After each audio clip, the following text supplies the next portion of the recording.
وفاقی وزیر مواصلات عبدالعلیم خان اور بیلاروس کے وزیر ٹرانسپورٹ کے درمیان ایک اہم ملاقات آج منعقد ہوئی، جس میں دونوں ممالک نے مواصلات کے شعبے میں تعاون بڑھانے پر اتفاق کیا۔ ملاقات میں پاکستان اور بیلاروس کے درمیان ذرائع آمد و رفت کے اپ گریڈیشن اور باہمی شراکت داری کے امکانات پر بھی گفتگو کی گئی۔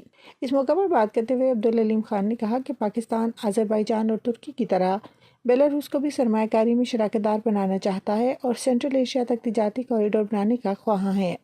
انہوں نے بتایا کہ اسلام آباد سے ماسکو ڈائریکٹ فلائٹ پر کام جاری ہے اور بیلاروس کو بھی اس منصوبے میں شامل کیا جا سکتا ہے۔ بیلاروس کے وزیر ٹرانسپورٹ نے پاکستان میں ریلوے اور سڑک کے ذریعے روابط بڑھانے اور ذرائع مواصلات میں سرمایہ کاری میں دلچسپی ظاہر کی۔ انہوں نے پاکستان کی ذرائع آمد و رفت میں گرین انرجی اور ماحول دوست اقدامات کی اہمیت کو بھی اجاگر کیا۔ بیلاروس کے صدر اور وزراء پر مشتمل وفد نے دورۂ پاکستان کو خوش آئند قرار دیتے ہوئے عبدالعلیم خان سے امید ظاہر کی کہ اس سے دونوں ممالک کے درمیان تجارتی اور اقتصادی تعلقات مزید مضبوط ہوں گے۔